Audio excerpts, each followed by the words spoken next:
지난 한 주 동안 지역을 뜨겁게 달궜던 소식들을 다시 한번 짚어보고 자세히 들여다보는 헬로티비 경남 주간 뉴스입니다.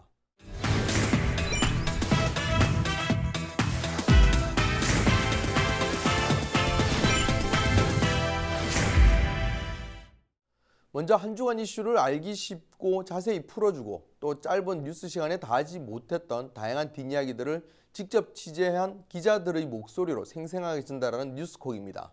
오늘 스튜디오에는 송국혜 기자와 김수정 기자, 장보영 기자가 나와 있습니다. 안녕하세요. 안녕하세요.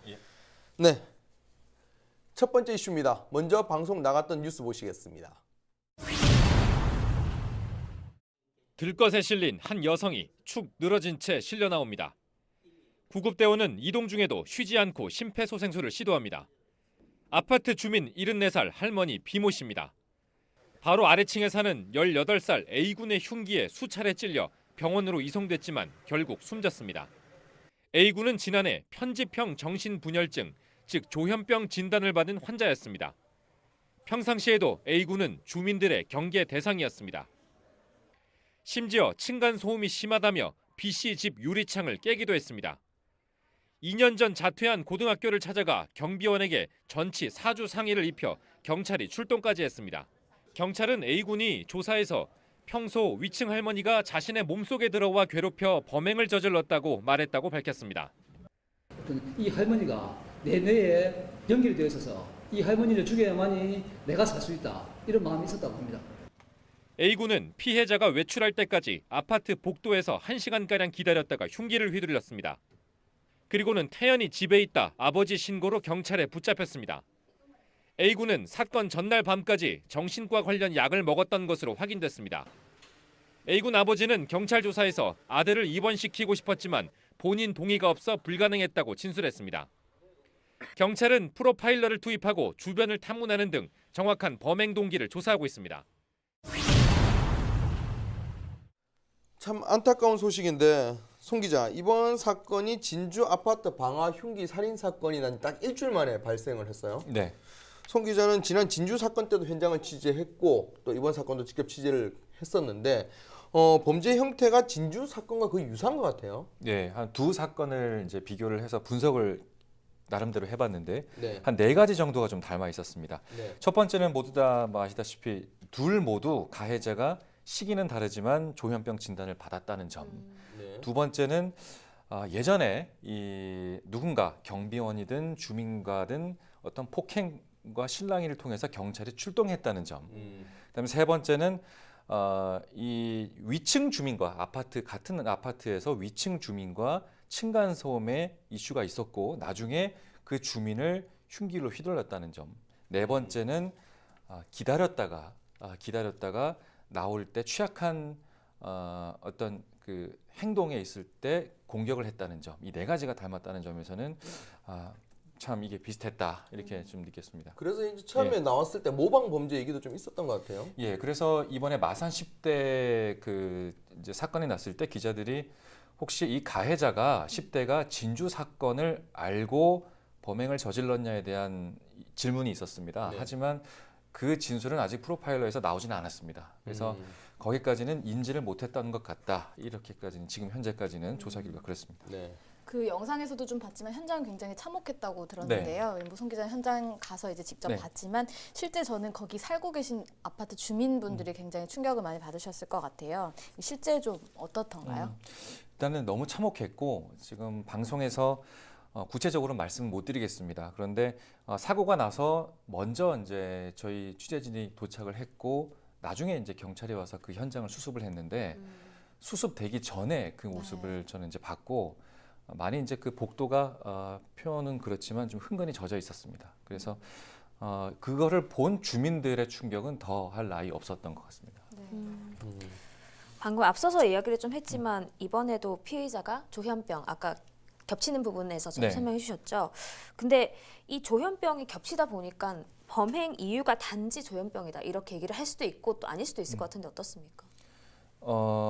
일단 이제 2가지 사건을 보면 두 가해자가 조현병 진단을 받은 건 맞지만 네. 범행 동기였냐에 대해서는 아주 확정적으로 얘기는 할 수는 없습니다. 그러니까 진주 사건 같은 경우에는 네. 9년 전에 그 안인득이 조현병 진단을 받았고 25일 날 진주 사건과 관련해서 경찰이 이제 중간 브리핑을 했는데 범행 동기를 이렇게 규정했습니다. 안인득이 9년 전에 조현병 진단을 받았고 3년 전에 치료를 중단했다. 네. 그리고 약도 이제 안 먹고 있었죠. 그래서 이게 지금 피해 망상에 사로잡혀 있다 보니까 이게 확대가 됐고 이게 결과적으로는 범행으로 이어졌다. 그렇게 이제 진주 사건을 보고 있는 거고요. 치료를 받지 않았기 때문에 그렇죠. 범행을 수준 예. 이거네요. 그래서 계획 범죄라는 거죠. 그러니까 계획 범죄긴 하지만 그 단서가 붙는 겁니다. 그다음에 마산 10대 같은 경우에는 조현병이 확실히 원인이라기보다 조현병 진단을 받았습니다. 그리고 약을 사건 전날 밤까지 먹었거든요. 그리고 이 이제 10대가 했던 진술의 내용에 의하면 이제 좀 위층에 사는 할머니가 네. 움직일 때마다 내 뼈가 아프다. 어. 둘이 연결이 됐다. 이제 그런 망상에 사로잡혀 있었습니다. 그래서 할머니를 이제 그렇게 해야 자기도 살 것 같다. 그래서 이제 범행을 저질렀다. 이렇게 보고 있습니다. 그러니까 이게 보면 조현병이다. 아직까지 경찰 발표가 난 건 아니니까 그렇게 단정 지을 수는 없는데 근데 정황상 보면 그렇죠. 조현병일 예. 가능성이 원인이 조현병일 가능성이 굉장히 높다 이렇게 좀 봐지긴 합니다. 그래서 이번 진주 사건까지 해서 조현병 환자에 대해서 좀 촘촘한 관리 시스템이 좀 필요하다는 목소리가 좀 나오고는 있는데 근데 이 부분에 대해서는 조금 이제 아직까지 사회적 합의나 이런 부분 좀 필요한 것 같아요. 그래서 따로 논의를 해보는 걸로 하고 우선은 중증 환자에 대한 강제 입원 제도에 대해서는 좀 논의가 필요한 것 같습니다. 왜냐하면 예. 이 두 사건 모두 보호자가 그 피의자죠. 조현병을 앓고 있는 피의자를 사건이 일어나기 전에 강제 입원을 시키려고 했는데 안 됐다고 하더라고요. 왜 그런 거죠? 지금 현행법의 문제로 이제 지적을 해야 됩니다. 진주 사건 같은 경우에 안인득의 형이 자기 동생을 입원시키려고 노력을 했습니다. 마산 사건 같은 경우에도 이 10대 자기 아들을 입원시키려고 아버지가 노력을 했는데 결국 거절했습니다. 거절된 이유는 환자 본인의 동의가 없었다는 점입니다. 그러니까 이제 이게 지금 정확하게 따지면 강제 입원이라고 표현을 하는데요. 행정적인 용어로 보면 보호 입원입니다. 이게 보호 입원이라는 뜻이 뭐냐면 이제 자기 가족을 보호할 보호 의무자가 자기 네. 가족 중에 이런 정신질환이 있으니 입원시키고 싶다라고 할 경우에는 조건이 있습니다. 보호 의무자가 2명이어야 된다는 점. 그 대신에 2명인데 이 보호 의무자에 대한 규정이 직계 혈족 또는 배우자 그분이 아니면 안 되는 겁니다. 근데 형은 직계 혈족이 아니죠. 아버지가 되겠죠. 가족 부모가. 그래서 거기서 이제 또 제외가 됐던 부분이고요. 그래서 이 내용을 갖고 지금 이제 정신건강보건증진법이 보호자 동의 없이도 입원하는 쪽으로 개정되는 쪽으로 얘기가 나오고 있는 겁니다. 네.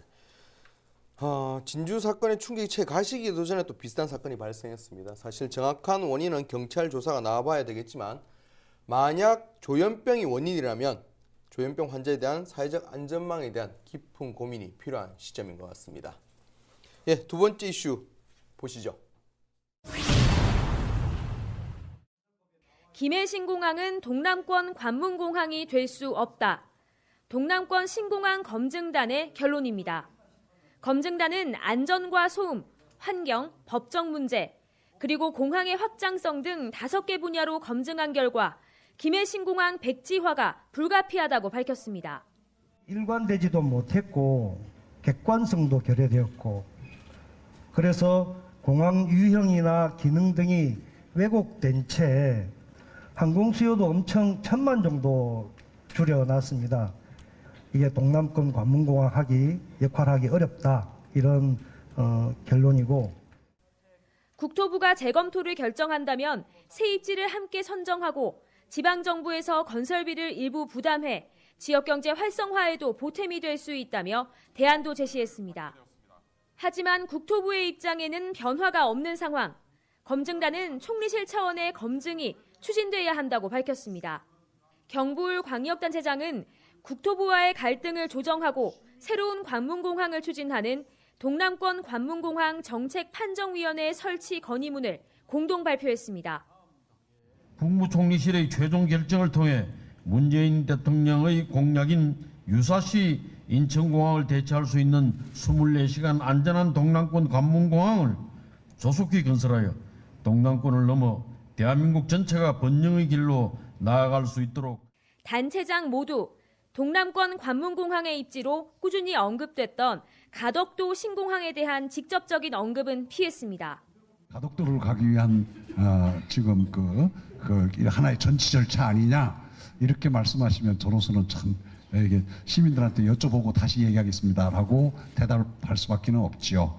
가덕도는 그 새로운 검토 가능한 입지 중에 하나로 검토 가능하다 정도는 답변 드릴 수 있을 것 같습니다.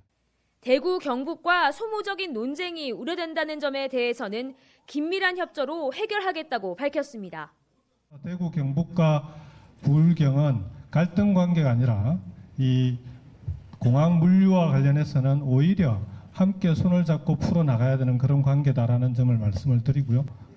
긴밀하게 협의해 나가겠다는 약속을 드립니다.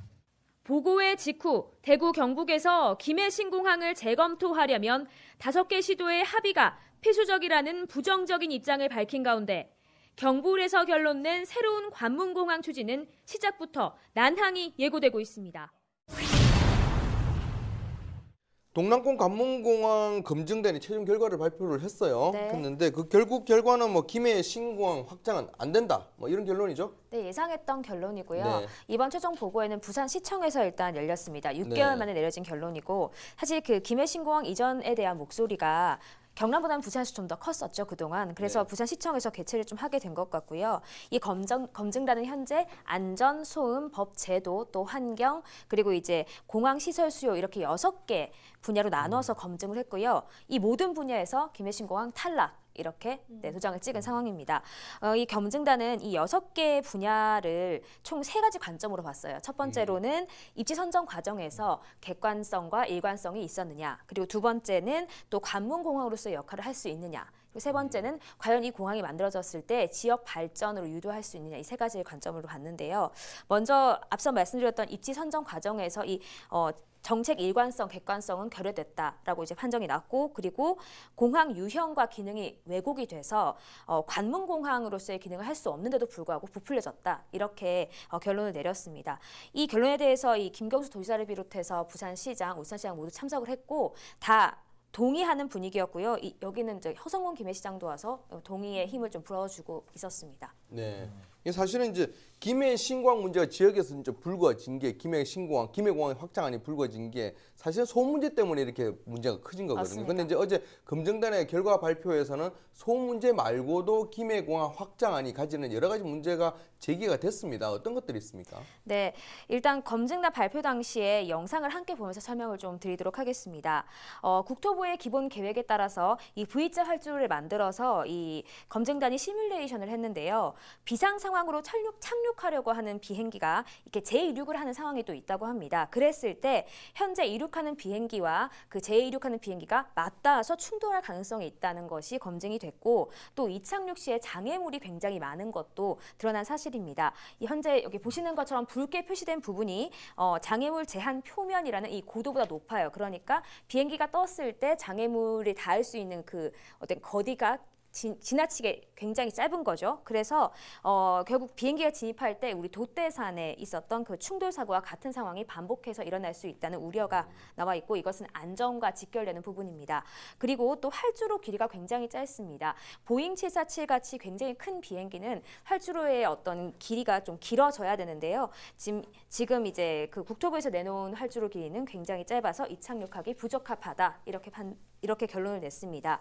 이 검증단은 말씀드렸던 것처럼 장애물이나 활주로 길이 산정 등의 이 근거가 되는 법규나 기준이 미적용됐다는 근거를 또 제시를 했고, 결국은 24시간 운영이 불가능한 관문공항 기능을 할 수 없다라고 결론을 지었고요. 항공 수요 예측치도 지나치게 줄여서 1,000만 명 정도 축소가 됐다. 그래서 결국은 이 지역 균형 발전까지도 져야 된다, 이렇게 결론이 난 상황입니다. 예, 그럼 결론적으로 김해 신공항이 안 된다면 네. 경남, 부산, 울산 단체장들은 가덕도로 관문공항에 가야 된다, 뭐 이런 입장입니까? 네, 진짜 그 얘기는 조금 다들 발을 뺀 상황인데, 이번 검증단 보고에서 아까 말씀드렸듯이 세 단체장이 모두 참석을 했고, 당연히 기자들이 가덕도행 수순이다, 아니냐 물어보는 질문 자리가 있었어요. 그런데 꾸준히 가덕도 신공항 얘기했던 오거돈 부산시장도 아직 논의할 때 아니다라고 선을 그었고요. 김경수 지사도 새 입지 중에 하나일 뿐이다라는 정도 얘기를 했고, 특히 울산 같은 경우는 가덕도로 가면 굉장히 멀어지잖아요. 그래서 이건 시민들에게 물어봐야 될 부분이다라고 이제 얘기를 좀 정리를 했고요. 근데 이제 관련해서 그 부산 강서구, 그러니까 김해공항 소재지인 부산 강서구 청장이 좀 난감한 발언을 해서 에피소드가 하나 있었는데, 이 청장이 뭐라고 했냐면 국가 정책을 따라야 되는 거 아니냐 이렇게 얘기를 했어요. 어울리지 않는 발언이에요. 그렇죠. 이 분위기랑은 어울리지 않는데 김해 신공항 이전에 마치 반대하는 듯한 지금 이 뉘앙스의 발언을 해서 조금 논란이 됐었는데요. 사실 강서구 입장을 보면은 김해 지금 공항에 있는 입지기도 하고 가덕도도 강서구잖아요. 그렇죠. 그러니까 김해 공항 근처 가보시면 알 텐데 주민들은 김해 신공항 그대로 해야 된다 찬성하는 분위기가 굉장히 많아요. 좀 표를 의식한 발언이다라는 얘기도 있고 신공항 찬성 현수막도 굉장히 많이 보실 수 있을 거예요. 왔다 갔다 하시면서. 그래서 이런 발언이 조금 분위기를 말씀드려서 해치는 이런 모양새여서 참석자들 모두 좀 당황을 했었습니다. 네, 뭐 여러 가지 의견이 있을 수 있긴 하니까. 네. 근데 이제 소음이나 이런 안전성 같은 부분은 좀 확실히 이제 철저한 검증이 돼서 나온 결과니까 네, 단순히 이제 맞습니다. 국가 정책으로 따라갈 수 있는 부분은 아니거든요. 만약 하나 사고라 나버리면 이거는 정말 막대한 인명 사고 나기 그렇죠. 때문에 그 부분은 충분히 이제 검증을 한 결과를 얘기한 거기 때문에 네. 그 부분 뭐 또 정치적 발언이다 이 정도로만 봐지는 것 같습니다. 네. 그럼 우선 이제 이런 분위기인데. 그럼 앞으로 어떻게 됩니까? 이제 검증단에서 발표 나오고 나서 국토부에서 좀 반응이 있었던 것 같기도 하고 또 뭐 총리실 또 얘기도 나오기도 네. 하고 앞으로 어떻게 되는지 좀 설명해 주세요. 네, 일단 국토부는 이 검토 의견 발표에 대해서 안타깝다 이렇게 반응을 했습니다. 일부 내용을 좀 말씀을 드리면 검증단이 자기 자체들의 기준에 따라서 이 검증 결과를 발표하는 걸 진행을 했고 사실관계 확인이 부족한데도 일방적으로 발표해서 국민들에게 혼란을 일으킨 점이 안타깝다 네. 이렇게 얘기를 했습니다. 동의할 수 없다는 거죠, 결국은. 그래서 이제 이 반응을 예상한 저희 단체장들이 국무총리 산하 기구를 만들어달라 최후의 그 보루를 내놨습니다. 결국 이제 총리실 결정을 요구했고 일각에서는 민주당이 총선 앞두고 이런 행보를 정치적인 행보를 하고 있다 비판도 있고요. 네. 또 대구 경북 쪽에서도 반기를 좀 들고 있는데 김해 신공항 협의해놓고 무슨 일이냐. 처음에 5개시도 협의했던 것처럼 이것도 다시 협의하자 이렇게 얘기를 하고 있고요. 그래서 이제 또 쉽지 않은 여정이 좀 이어질 수 있지 않나 생각이 듭니다. 네. 사실 동남권 신공항 이슈는 굉장히 오래됐습니다. 좀 저는 이제 초창기에 좀 취재를 했었는데 지금 생각하면 그 당시에는 경남과 부산이 밀양과 가덕도를 두고 싸웠는데 지금 또 이제 김해 신공항을 안 된다고 또 경남과 부산이 손을 잡았어요. 이런 지금 여러 가지 흐름이 있는데 또 앞으로 어떻게 될지는 또 계속 봐야 될 것 같습니다. 저희도 마지막까지 자세한 소식 계속 전해드리도록 하겠습니다. 네, 다음 이슈 보겠습니다. 최종 수정된 경남 학생 인권 조례가 드디어 경남도의회로 넘어갑니다. 지난 2008년부터 추진됐다 번번이 좌절됐고 이번이 도의회 문턱을 넘는 세 번째입니다. 경남도교육청은 지난해 말 초안을 공개하고 지난달 한 차례 수정 과정을 거친 뒤 법제심의위원회를 열어 최종안을 결정했습니다. 학생의 자치활동 참여 보장 부분은 기본 원칙은 거의 모든 조례를 통과라는 부분이기 때문에 학생 자치활동 부분은 뒤에 부분은 그대로 있지만 기본 원칙, 전체를 관통하는 기본 원칙에는 이렇게 좀 맞지 않다 해서 기본 원칙에는 삭제하고 나머지 자치활동은 그대로 두었습니다. 최종 조례안에는 학생이 성 정체성 등으로 차별받지 않을 권리, 대자보 개시 등 표현의 자유 등이 담겼습니다. 우려되고 있는 교권 침해 부분은 단서 조항도 만들어졌습니다. 도교육청은 도의회의 조례안의 긍정적인 효과를 강조하며 조례 필요성을 거듭 강조할 계획이라고 밝혔습니다. 지지하는 쪽은 행동이 그렇게 적극적이지 않았던 부분에 대해서 저희들도 반성적으로 좀 더 적극적으로 의원님들께 알리고 또 설득을 해내도록 우리가 좀 더 확산시킬 노력을 구체적으로 하겠습니다. 경남도교육청이 26일 최종 결정된 조례안을 도의회에 제출하면 다음 달 열리는 임시회에서 본격적인 통과 절차를 밟게 됩니다. 경남 학생인권 조례의 수정안이 결국 드디어 이제 네. 경남도의회에 전달이 됐습니다. 김순 기자, 먼저 이전 조례안과 비교해서 수정된 내용을 좀 설명을 좀 해주시죠. 네, 먼저 이름 명칭 자체가 좀 최종 확정됐다고 보면 되는데요. 이 경남 학생 인권 조례, 이렇게 경상남도 학생 인권 조례죠. 이 명칭이 최종 확정이 됐습니다. 네. 사실 이 수정된 내용은 좀 이전 발표와 크게 뭐 다르진 않는데요. 이 지난해 말에 초안을 교육청에서 발표를 하고 이 지난달에 이제 수정된 내용을 공개를 했었습니다. 내용을 좀 살펴보면 그 논란이 많았던 그 성 정체성 뭐 이런 부분들은 좀 그대로 간다고 보면 되고요. 이 학생이 그래서 성 정체성 등으로 이제 차별받지 않을 권리, 그리고 학생들이 대자보를 게시해서 자신의 의견을 좀 게시할 수 있는 그런 표현의 자유 뭐 이런 내용들이 좀 담겨 있습니다. 현재 그리고 교권 침해를 좀 굉장히 우려하시는 분들이 많으세요. 이 조례가 생겼을 때. 근데 이 부분은 단서 조항이 좀 만들어졌고 이 경남도 교육청에서도 전국 최초로 이제 교권 업무 담당 부서를 아예 신설을 했거든요. 그래서 이 부분과 그다음에 교권 지원센터 이런 부분들을 만들어서 최대한 적극적으로 지원하겠다는 계획입니다. 이 현재 지금 도의회로 최종 수정안이 넘어갔기 때문에 좀 의원들을 존중한다는 차원에서 이제 기자회견을 했던 25일에 경남도 교육청이 최종 수정안을 공개하지는 않았습니다. 이렇게 수정안 발표 이후에 반대쪽에 제가 집회하는 소리를 들었어요. 네. 앉아 있으면 막 차 타고 다니면서 이렇게 막 발언을 하시기도 그렇죠. 하더라고요. 근데 이제 찬성 쪽에서도 수정 자체에 대해서 왜 수정했냐 이런 네, 네. 불만이 좀 있었다고 들었습니다. 네, 맞습니다. 이 반대하는 단체 의견도 굉장히 거세지만 이 찬성하는 쪽에서도 학생인권 조례에 처음 만들었었던 취지와는 좀 다르게 수정이 됐다 이런 부분에서 좀 불만을 많이 가졌었거든요. 근데 사실 내부에서도 좀 의견이 많이 갈리는 상황이고 찬성 쪽에서는 좀 오히려 학생들을 위한 조례안이어야 되는데 뭐 교권을 우려를 하면서 좀 학교와 교직원들을 위해서 좀 바뀌는 게 아니냐 이런 우려의 목소리가 좀 많이 나왔었고요. 현재 도교육청에서는 우선은 이 학생인권 조례가 만들어진다 여기에 좀 의미를 두고 같이 좀 뜻을 합쳐서 이제 힘을 합쳐서 제정에 좀 같이 힘을 썼으면 좋겠다 이렇게 찬성 측의 의견을 전달을 한 상황입니다. 그리고 현재까지는 뭐 찬성 측에서 크게 뭐 반대 여론을 뭐 내거나 이렇게 하고 있지는 않는 상황입니다. 네. 뭐 어쨌든 보면 이게 찬성 쪽은 힘은 실어주고 반대 쪽은 반대를 하든 이렇게 돼야 되는데 네, 네. 양쪽에서 조금 이제 그런 뭐 얘기 마찰이 좀 목소리가 있었죠. 마찰이 이제 목소리가 나오니까 좀 박종훈 교육감 같은 경우는 좀 당황스러울 것 같습니다. 네, 근데 네.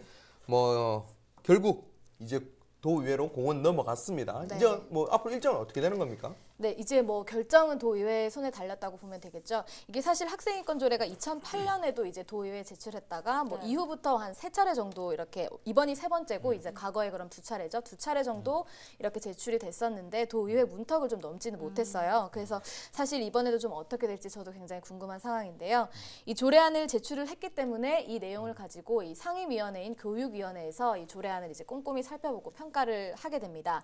그래서 이제 다음 달 열리는 5월에 열리는 이제 의회 본회의에서 뭐 판가름이 날 예정인데 사실 이제 26일에 제출을 했고 의원들이 이제 살펴볼 텐데 그 의원들 입장에서는 사실 그 민주당 의원도 있고 한국당 의원도 있고 교육위원회 소속이 다 다르기 때문에 뭐 결과가 어떻게 나올지는 조금 더 지켜봐야 될 것 같고요. 이 도교육청 박종훈 교육감에게 좀 앞으로 어떻게 될 것 같냐 이렇게 의견을 좀 물었지만 이제 한마디 한마디가 굉장히 좀 조심스러운 입장이라서 그렇죠, 네, 아무래도. 지금 의원들의 의견을 어쨌든 존중하겠다 뭐 이런 의견을 좀 전해왔습니다. 괜히 미리 이제 얘기를 했다가 설레발을 그렇죠. 친다 이러면서 이제 네. 의원들한테 찍혀버리면 통과될 것도 안 되거든요. 네, 네, 네. 그러니까 그러면 이제 박종훈 교육감이 전망을 못하면 저희가 한번 전망을 좀 해보죠. 김 기자, 네. 김 기자가 봤을 때 이 사안에 대해서 계속 취재를 했는데 어떻게 될 것 같아요? 통과될 사실 것 저도 같아요? 섣불리 말하면 안 되겠죠. 저도 찍힐 수가 있기 때문에 말할 수는 없지만 이게 사실 네. 출입처 바꾸시죠. 송우혜 기자가 하고 싶은가 봐요. 사실 근데 그동안 우여곡절이 너무 많았기 때문에 좀 쉽지 않아 보이는 건 좀 사실입니다. 그리고 좀 도의회 본회의 뭐 이번 달 말고 그 4월에 열렸던 도의회 본회의에서도 앞에서 학생인권 조례 반대 집회를 대규모로 했었거든요. 그래서 5월에 열리는 거에서도 당연히 또 반대 집회를 열 테고 그리고 앞서 말씀드렸듯이 그 교육위원회 소속이 민주당 의원이 제가 알기로 한 5명, 한국당이 3명, 무소속 1명 뭐 이렇게 좀 구성이 되어 있는 걸로 아는데 이분들 사이에서도 민주당 의원들 사이에서도 사실 의견이 좀 엇갈린다 뭐 이런 얘기가 좀 나오고 있어서 추측이 나오고 있기 때문에 사실 어떻게 될지는 조금 지켜봐야겠는데 이 도의원들의 손에 달려는 있지만 사실 이 도의회 초반부터 좀 적잖은 진통이 예상이 되고 있습니다. 제가 봤을 때 방금 얘기했지만 당으로 이제 진보니 보수니 이런 사안에 대해서 당으로 이렇게 나눠질 수 있는데 이 사안 같은 경우는 물론 진보 보수 이제 나눠지긴 하지만 또 중간에 학부모들이 있거든요. 네. 학부모들 같은 경우를 의식을 안 할 수 없기 때문에 이 부분은 이제 단순히 진보 보수로 나누지 민주당은 뭐 지지하고 이런 부분이 될 수가 없기 때문에 사실은 굉장히 통과하기가 정말 힘들지 네, 사실, 않을까, 쉽지 네, 않을까, 쉽지 않다라는 생각 좀 합니다. 선거를 앞두고 또 표를 의식하는 뭐 그런 또 의견도 그렇죠. 있을 수 있기 때문에 네, 그런 부분이 있기 때문에 정말 쉽지 않을 것 같은데 어쨌든 뭐 결과는 봐야 되겠죠. 네. 잘 들었습니다. 한 주간의 시청자들의 눈을 사로잡은 지역의 핫 이슈들을 선정해 뉴스로 다 하지 못했던 이야기들을 전해드렸습니다. 이어서 김세진 아나운서가 진행하는 헬로 이슈토크가 이어집니다.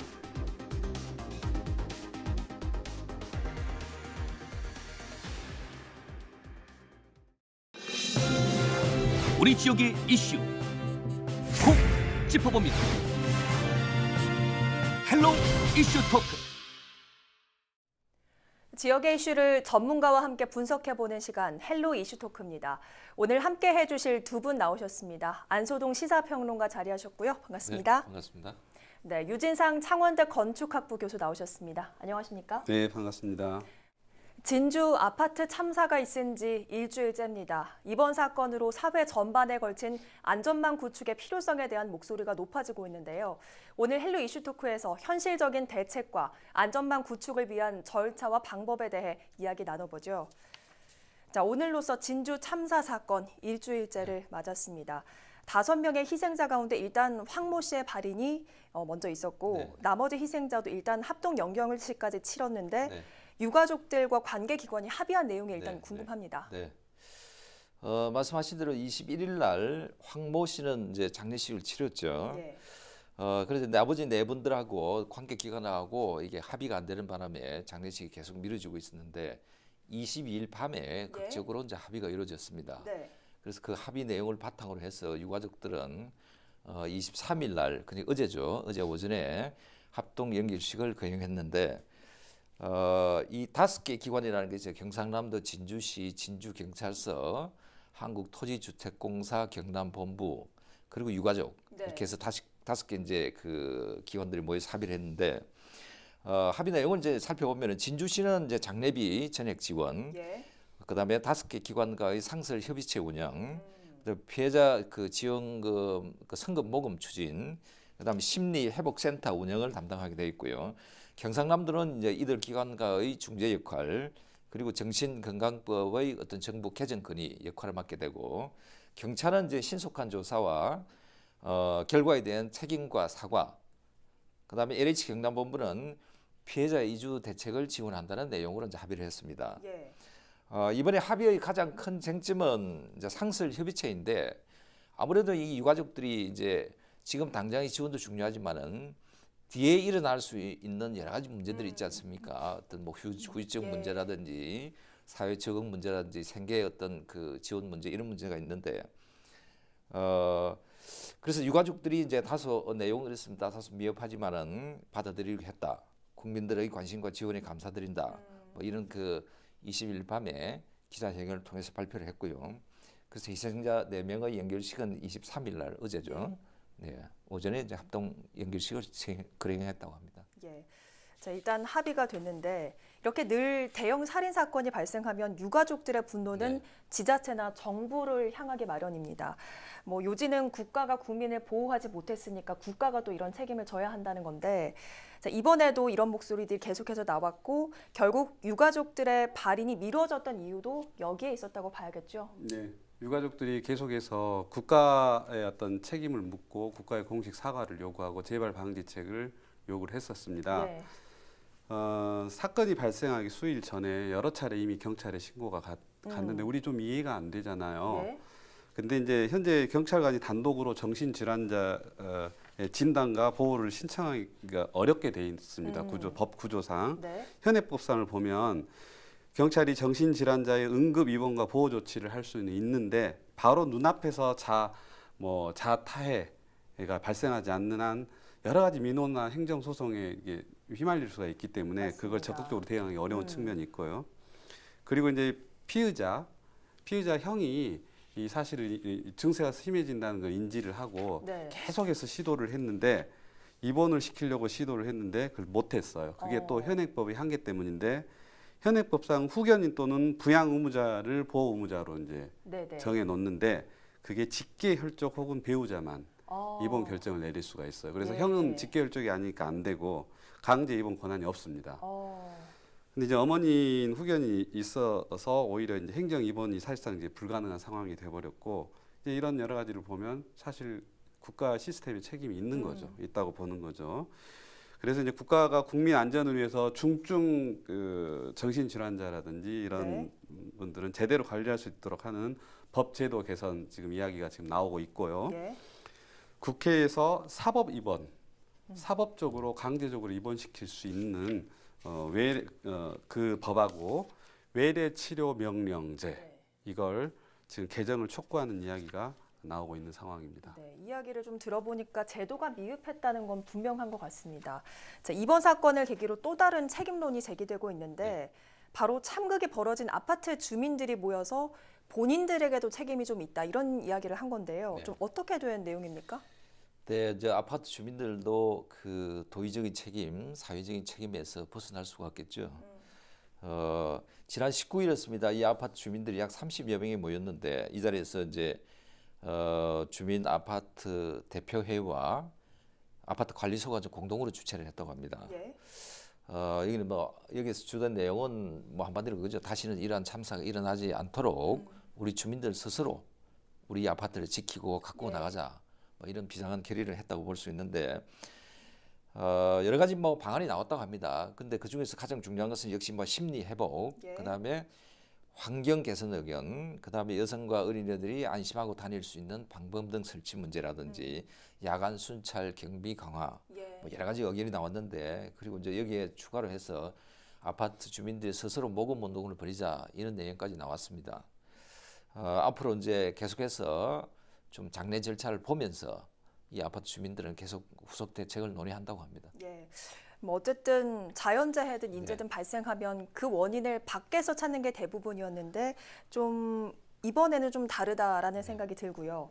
이번 사건이 발생한 곳이 사실 임대 아파트라는 이유만으로 관련 기사에 좀 비하하는 댓글이 좀 많이 달려서 공분을 사기도 했었거든요. 해당 아파트 주민들의 이런 움직임, 이런 시선에서 좀 반전을 줄 걸로 보이는데 자정의 움직임을 위한 아파트 주민의 모임 좀 어떻게 보십니까?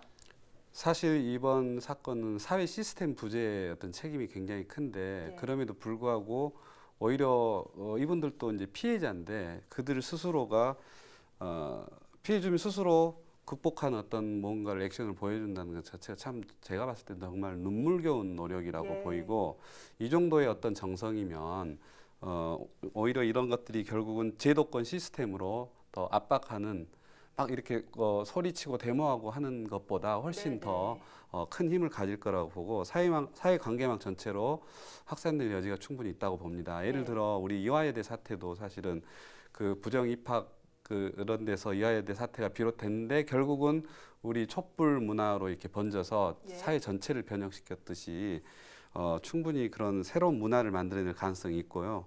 하지만 이제 무엇보다도 정부에서 근본적인 근원적인 해결책, 교육이라든지 그다음에 공동체 시스템 이런 부분들을 다뤄줘야 맞고 지금 사실 결과로 드러난 피상적인 형태만 다루면 결국은 또 다시 원점으로 돌아가게 돼 있거든요.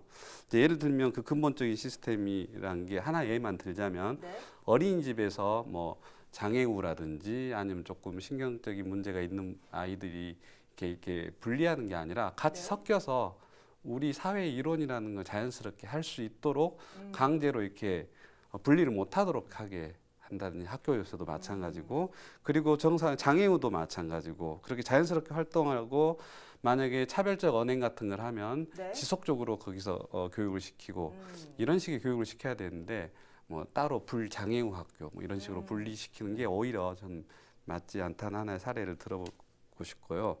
선진국 예를 보면 장애인 화장실 하나만 봐도 일반 화장실을 폭을 약간 넓혀서 그 안에 라인에 보통 있거든요. 근데 저희 나라는 굉장히 특별 대접하는 것처럼 장애인 화장실이 별도로 있잖아요. 근데 오히려 그게 어떤 차별 의식을 느끼게 하고 창고로 사용된다거나 이런 아이러니한 현상들이 발생을 하고 있어요. 그래서 좀 더 깊숙한 저변의 근본적인 문제를 못 보고 있는 거죠. 예, 새로운 시선으로 좀 많은 것들을 바라봐야 될 것 같습니다. 자, 일단 아까도 말씀을 해주셨지만 안전망 구축으로 현재 아파트 주민들이 좀 내놓은 방안을 보면 네. 심리 회복, 환경 개선 이런 기본적인 부분들입니다. 어쨌든 다시는 이런 사건이 발생하면 안 된다는 그런 결의로 나온 만큼 좀 이상적인 내용보다는 좀 빠른 시일 내 시행이 가능한 이런 부분이어야겠다는 생각이 드는데 네. 어떠십니까? 네, 그렇습니다. 역시 뭐 이 사고가 나면은 어떤 간접적인 지원보다도 직접적이고 빠른 지원이 중요하다고 봅니다. 그래서 정부에서도 이제 운영하고 있는 것이 범죄 피해자 보호 기금이 있는데 뭐 이것을 이번에 정부에서 빨리 신속하게 기금 지원의 결단을 내렸다는 것은 굉장히 반가운 일이고, 만약에 도청이나 진주시에서도 뭐 이런 유사한 기금이 있다면은 네. 빨리 저는 지원을 하는 게 저는 순수하다고 보고요. 아무래도 이제 이 유가족들은 이미 이제 어제 장례 절차를 마쳤기 때문에 이후의 문제는 주거 안정 문제와 생활 안정 문제, 이 두 가지가 큰 문제지 않습니까? 그래서 이런 문제를 해결하기 위해서는 국가나 지방자치단체 또 LH, 진주시나 진주경찰서에서 모두가 좀 적극적으로 나서서 유가족 편에 적극적으로 좀 서서 유가족이 원하는 대로 요구하는 대로 거의 좀 수용을 하는 것이 저는 중요하다고 봅니다. 네. 어쨌든 이번 사안은 그렇게 좀 정리가 돼가는 듯한데 어쨌든 경남도 내에는 크고 작은 아파트 단지가 굉장히 많습니다. 사실 뭐 아파트 자체적인 안전망 구축도 중요하지만 실질적인 좀 대안, 좀 이런 일이 다시 발생하지 않기 위해서는 지자체 차원의 노력도 좀 필요해 보이거든요. 일단 김경수 도지사도 보석 결정 이후 도정에 복귀해서 이 부분을 가장 먼저 좀 챙겼다고 하는데 뭐 어떠십니까?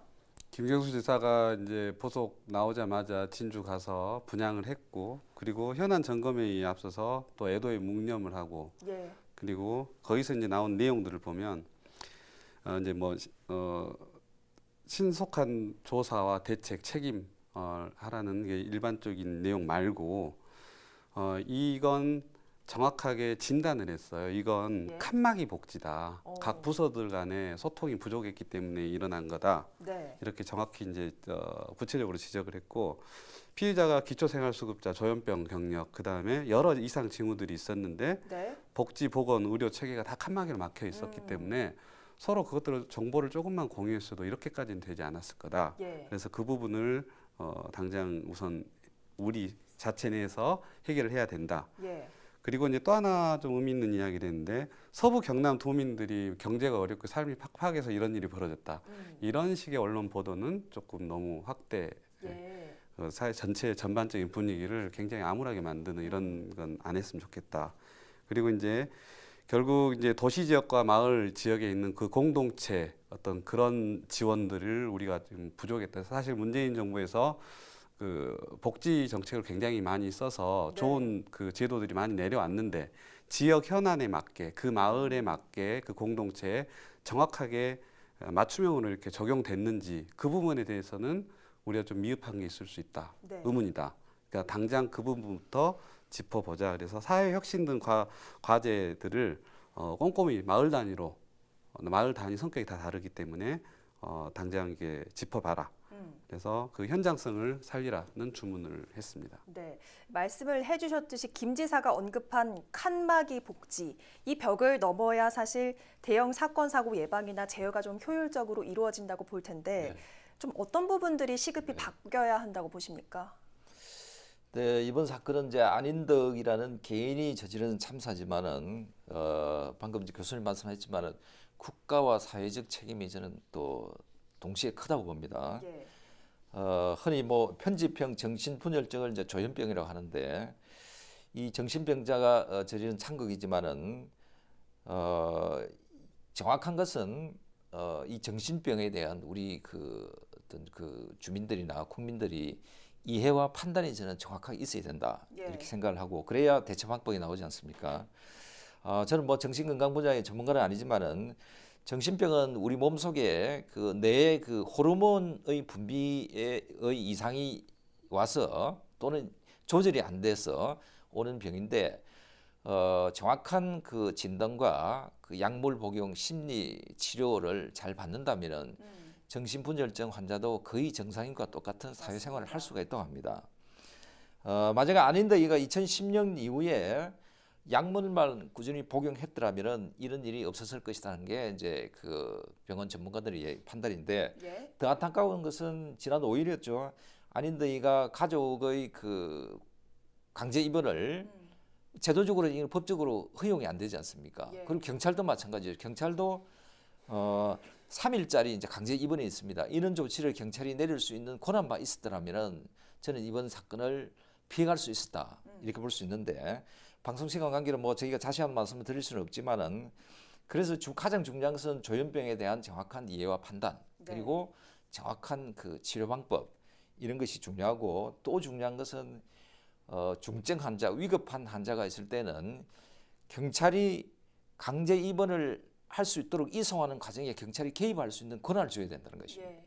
뒤에 제가 자세한 설명을 드리겠지만 경찰에게 이런 권한이 없기 때문에 경찰이 적극적으로 나서질 못하죠. 왜? 잘못 나섰다가 뒤에 그 인권 유린이 뭐 여러 가지 법적인 문제가 따르게 돼 있어요. 그렇게 하면 경찰이 책임을 져야 되는데 그 책임 소재가 경찰에게 오게 돼 있죠. 그래서 정신질환 그 관리 체계가 국가나 사회에서 잘 되고 있는지 이번 기회에 우리 경상남도나 진주시나 모든 시군에서도 위기의식을 갖고 한번 이 체계를 체크를 해봐야 된다. 저는 그렇게 생각합니다. 네. 자, 이번 사건을 계기로 시스템 부재가 좀 드러났고 네. 여러 기관에서 대안을 내놓고 있는데 국토부에서도 공공 아파트 관련 이 관리에 관한 방안을 좀 검토 중이라고요. 네, 이게 이제 사실 이 사건 자체도 있지만 청와대 국민신문고에 네. 그 민원 신고 누적자의 임대 아파트 강제 퇴거 방안을 해달라는 청원이 굉장히 이제 많이 올라왔는데 거기를 보면 임대 아파트 3곳을 거쳤는데 성범죄자 알림이 그 성범죄자가 같이 살고 있어도 예. 내가 그걸 어떻게 할 수가 없다. 그래서 그 LH도 아무 권한도 가지고 있지 못하고 그래서 그냥 이사할 형편이 안 되는 대다수 사람들은 범죄자와 함께 그냥 기간이 만료될 때까지 참고 살아야 된. 그렇기 때문에 임대주택은 이제 공익을 위해 부적격자에게 입주를 아예 처음부터 제한해 달라는 그런 내용이 있었고 그 다음에 또 하나는 이제 피해자 이상행동으로 아파트 관리사무소 측에 민원이 계속 들어왔는데 퇴거 조치가 안 이루어졌다는 것은 이건 시스템상에 분명히 문제가 있다. 이미 그 진주 이 피해자도 뭐 오물을 투척한다거나 막 여러 번의 어떤 이상 행동을 보였었거든요. 그래서 이제 국토교통부 한국토지주택공사에서 이제 긴급 대책을 이제 마련하려고 지금 모여서 검토한 내용들을 이제 살펴보면 현재 공공주택 특별법상 재계약 거절, 그러니까 퇴거 그 거절, 그 다음에 사유로 임대료 그 사유를 임대료 미납, 불법 전대 양도, 이중 입주, 시설물 파손 이거밖에 없어요. 예. 퇴거가. 그래서 그 안에 임대 자격, 그 인간적인 문제라든지 이런 것들은 요건이 없기 때문에 퇴거할 명령을 근거가 없으므로 이것들을 좀 넣어달라는 그것들을 면밀히 검토하겠다는 이제 이야기를 했고 특히 그 국토부가 이제 보건복지부, 경찰청, 국가인권위원회 그렇게 이제 상호 협의체를 설치를 해서 잠재적 가해자에 대해서 뭔가 조치할 수 있는 또 다른 방안들. 그 다음에 아까 제일 중요한 강제 퇴거를 법제화하는 부분들을 지금 본격적으로 논의를 하려고 있는데 쉽지는 않을 거예요. 아까 박사님 말씀하신 대로 여기 공공임대 아파트 같은 경우는 사회적 취약계층들이 많이 살기 때문에 그걸 임의적으로 그런 강제 퇴거자를 선정한다 그러면 또 이제 거기에 대한 약자에 대한 인권 침해 소지가 또 논란이 분명히 올 거거든요. 그래서 쉬운 문제는 아닌 것 같아요. 네, 정말 뭐 어려운 문제인 것 같습니다. 아까도 말씀을 해주셨지만 경찰의 안일한 대응도 좀 도마 위에 올랐는데 좀 어떤 변화가 필요한지 간단하게 좀 말씀을 해주시죠. 네, 뭐 이것은 뭐 진주 경찰서의 책임이 이제 제일 크지만은 뭐 이것을 이번 사건을 계기로 우리는 뭐 우리나라 전체의 그 경찰의 그 정신질환자 대처 방법에 대해서 한 번 더 생각을 해봐야 되고요. 네. 미국 같은 경우에는 범죄 심리학자라든지 정신병 그 전문 그 인력을 경찰서에 배치를 하는 이런 경우가 있고 이것도 한번 참고를 해볼 필요가 있고요. 네. 그다음에 복지부에서도 뭐 응급 입원 제도를 활성화해야 된다고 이제 정책적으로 이제 그 배려는 하고 있지만은 사실은 이게 지금 잘 안 되고 있습니다. 그런데 이게 가능하려면은 외국에서 지금 하고 있는 게 이제 사법 이번 제도인데 이러한 제도까지 발전하기까지는 우리가 법과 제도를 고쳐야 된다는 것이죠. 그러니까 경찰이나 의사가 책임을 벗어날 수 있도록 입원할 수 있는데 그래서 법원이 어떤 이 입원의 권한을 판단할 수 있는 사법 입원 제도도 한번 연구해 볼 필요가 있고요. 가장 중요한 것은 법적이나 제도적인 이런 그 어떤 그 새로운 개선안을 이끌어내기 위해서는 우리 사회적인 관심과 합의가 제일 중요하다고 봅니다. 네, 그렇습니다. 이번 사건을 계기로 좀 활발한 논의를 이어가야 될 것 같습니다. 큰 사건 사고 앞에 우리는 인재라는 단어를 붙입니다. 사람이 원인이라는 거죠. 이를 매번 곱씹지만 왜 대형 사건 사고는 일어나는 것인지 다시 한번 깊이 생각해 봐야 할 시점입니다. 진주 참사로 희생된 고인의 명복을 빕니다. 오늘 헬로 이슈 토크 여기서 마칩니다. 고맙습니다.